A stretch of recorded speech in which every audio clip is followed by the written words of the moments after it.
Se trata de Humberto Schiavoni, nació en Posada, Misiones, senador nacional por Juntos por el Cambio, jefe del bloque del PRO y además es abogado. Senador, buenas noches, bienvenido. Eso último no sé si suma, digamos. ¿Que sea abogado? Bueno, Sí. no sé, acá ¿penalista? ¿Cuál es su especialidad? No. Siempre trabajé en el sector público. No. Sector público.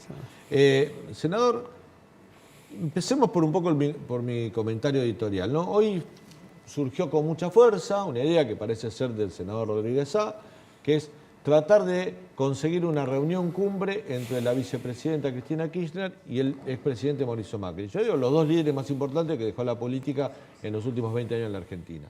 ¿Por qué? Porque los dos representan sectores muy radicalizados, muy enconados, muy enfrentados unos con otros, y quizás una foto entre ambos, no sé si un acuerdo, pero un gesto de acercamiento para bajar las tensiones y mejorar el diálogo político en todos los sectores. ¿Es posible? A ver, lo que dice Rodríguez Sá es de toda lógica, ha sido siempre una práctica habitual en la Argentina. Recordemos desde el advenimiento de la democracia en 1983, el diálogo político existió siempre, además de los acuerdos parlamentarios, así se gestó el Pacto de Olivos, con el menemismo también, de la Rúa lo mismo, quienes inauguran una etapa de confrontación donde el que no está conmigo es mi enemigo, no mi adversario, es mi enemigo, y lo tengo que atacar a lo que dé lugar, ha sido el kirchnerismo. Ha sido el kirchnerismo. Muchos identifican esta con las tesis de la Clau, pero son herederos del enemigo ni justicia también, ¿no es cierto? Yo creo que lo que dice Adolfo, y lo conozco desde hace muchos años, y sé que es un hombre de convocación de diálogo y de consenso, es un republicano, es de toda lógica. Ahora, nosotros no somos quienes tenemos la llave para impulsar el diálogo. El diálogo se impulsa desde quien gobierna, con una propuesta concreta. Hasta ahora hubo varias declamaciones, vamos a convocar al diálogo, a la oposición, el último fue Guado de Pedro, pero en el mismo párrafo que dice vamos a convocar al diálogo, fustiga a Macri. Entonces, ¿qué diálogo es posible bajo esa condición? Creo que la grieta, hasta yo diría, es sana en el sentido de que son dos visiones distintas del país, como existe en todo el mundo. Lo que no es sano es la forma de dialogar entre los políticos, que es esta irreductibilidad, esta agresión, que insisto, la inauguró el kirchnerismo en el año 2003. Esto no pasaba en la política argentina. Senador, tras el intento de atentado contra Cristina, el expresidente Mauricio Macri difundió un mensaje por redes sociales muy correcto, pero ¿no hubiera sido positivo también una foto de Macri con Cristina teniendo en cuenta la gravedad institucional de lo que había pasado en ese momento? Eso es contrafáctico porque el expresidente estaba de viaje. De cualquier manera, quiero profundizar esto. Apenas se conoció el atentado, nosotros salíamos de una sesión en el Senado. Sí. Todos volvimos al recinto, redactamos de común acuerdo con el Frente de Todos un documento repudiando el hecho, pidiendo el esclarecimiento ante la justicia y solidarizándonos con la vicepresidenta y su familia. Fue una foto de unidad en un momento que era muy conmocionante. Ahora, ¿qué hizo el oficialismo? A las 40 minutos de esta actitud, de este gesto que el propio Mayans lo reconoció, el presidente en cadena nacional empezó a culpar a sectores de la oposición, es decir, nosotros, a los medios de comunicación, parte les toca a ustedes, y a la justicia, de haber generado un clima de odio que justificó instigó este atentado. Bueno, de esa manera se perdió una oportunidad histórica de convocar a la unidad nacional, de bajar un cambio, de buscar diálogos, consenso. Y esto partió desde el propio presidente de la Nación. Después vino la concentración que hicieron en Plaza de Mayo, donde profundizaron aún más esta posición radicalizada. La verdad es muy contradictorio convocar al diálogo y salir con estas posiciones. Una aclaración, hablan de la justicia macrista, porque lo dijeron en la Cámara de Diputados, lo dijeron en la Plaza de Mayo. ¿Usted sabe quién designó al fiscal Luciani? Cristina. Cristina, con la firma de ella y del entonces ministro de Justicia, Julio Lac. ¿Sabe cuándo se aprobó el pliego fiscal Luciani? El 30 de julio de 2013. ¿Sabe cuántos senadores tenía el PRO en ese momento? 0. Recién a finales de ese año ingresaron a la Cámara Alta Gabriela Michetti, Diego Santilli y Alfredo De Angeli. Y ese es el fiscal macrista. La verdad, es muy difícil con este clima profundizar la vocación de diálogo, que nosotros sí la tuvimos, porque cuando las papas quemaban y había que sacar el acuerdo con el Fondo Monetario, ahí sí hubo diálogo parlamentario y nosotros, por una actitud de oposición responsable, evitamos que el país cayera en default y aprobamos el acuerdo con el Fondo Monetario, pese a que el kirchnerismo parte votó en contra. Entonces, volviendo al inicio de su pregunta, quien tiene la responsabilidad de convocar el diálogo es el presidente, sobre alguna base que se puede previamente consensuar e integrando a todos los sectores, de manera franca, constructiva y sacándonos de encima esta metodología de agresión, de que el que no es mi amigo es mi enemigo y lo tengo que destruir. Bueno, como dije, y no me canso de reiterar, eso lo inauguró el kirchnerismo en la política argentina. Bueno, saliendo, no ve posible hoy una cumbre entonces. Veo posible si cambia la actitud, si hay un diálogo sincero, una vocación sincera, constructiva de trabajar en este sentido. ¿Lo ve a Macri si hay un cambio de actitud? Si el gobierno dice, bueno, barajemos y demos de vuelta, ¿lo ve a Macri con voluntad? Bueno, ahí quiero desmitificar otro tema. Dice, no, si Macri tiene la misma responsabilidad que Cristina o que el kirchnerismo en este caso. Eso no es cierto.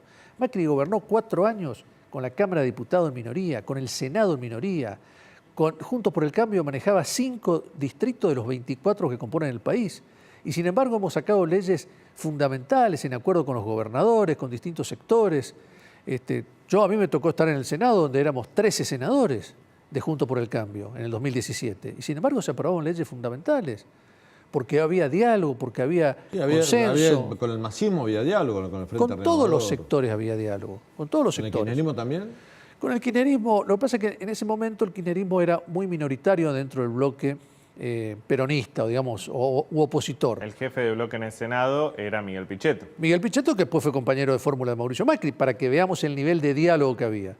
Y si usted repasa las votaciones, hablo de lo que me compete en el Senado, de muchísimos de los miembros que hoy están en el kirchnerismo, en el Frente de Todos, va a ver que votaron leyes consensuadas con el gobierno de Macri. La última importante fue el consenso fiscal, que tenía una baja progresiva de impuestos distorsivos como los ingresos brutos. Claro. El tema de la reforma previsional, de las 14 toneladas de piedra, fue votado por muchos de los senadores y diputados que hoy están en una posición irreductible, porque había diálogo, porque había búsqueda de consenso.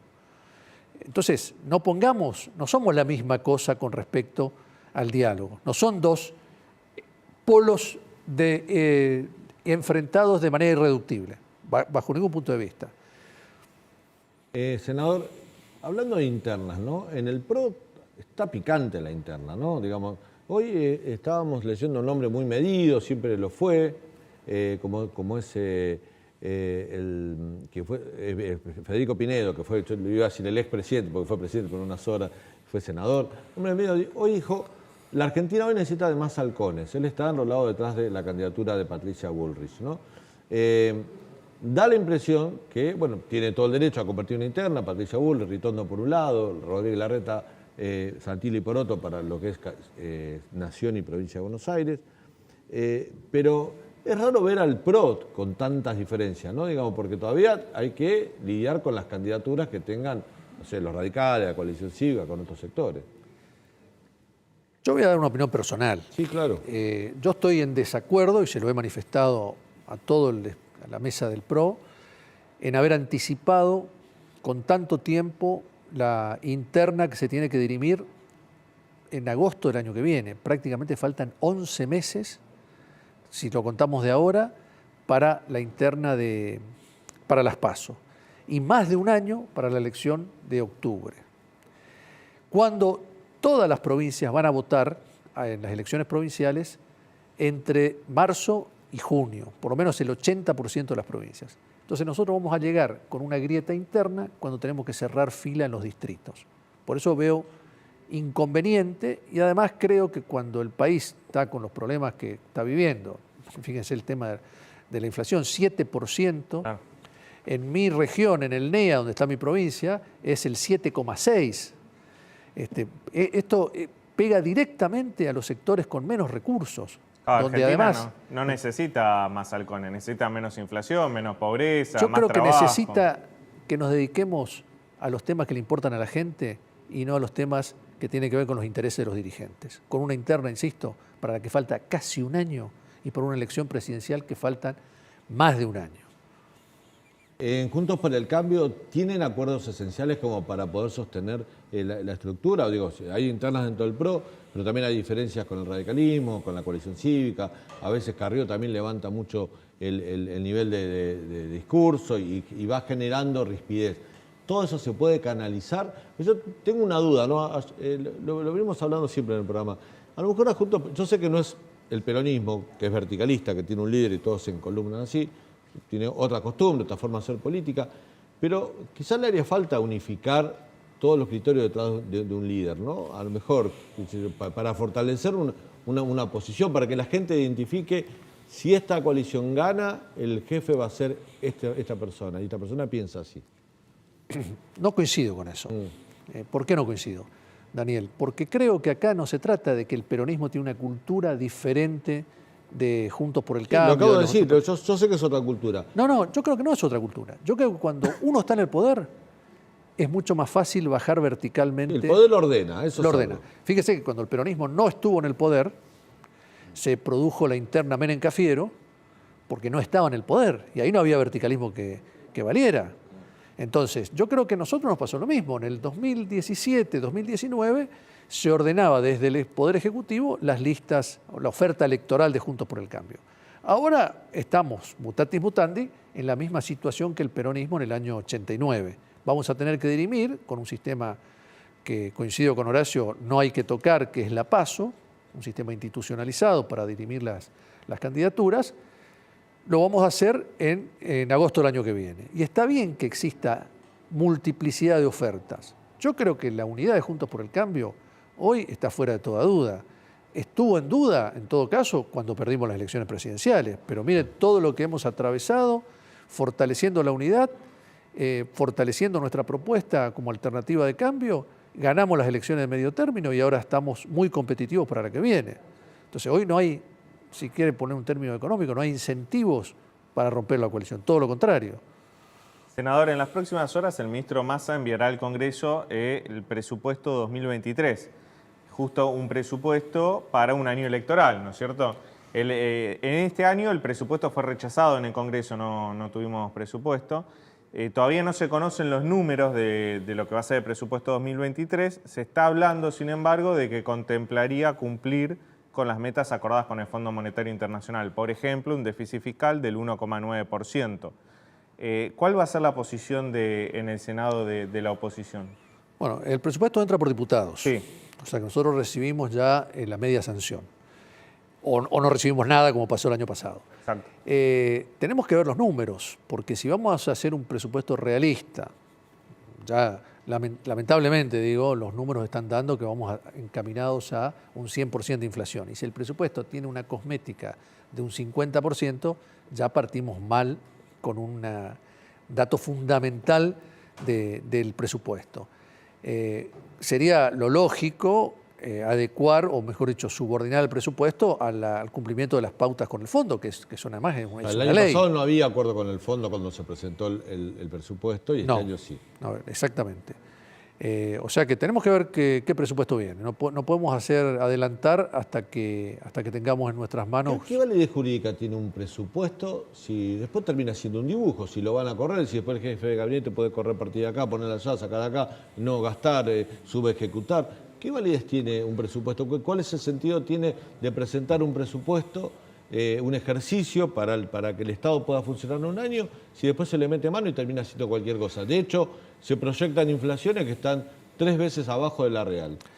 Bueno, primero que esa discrecionalidad que usted menciona tiene límites. Hay porcentajes con que el jefe de gabinete puede mover partidas. Segundo, se trata de un presupuesto, es decir, es algo que uno presupone que se va a cumplir.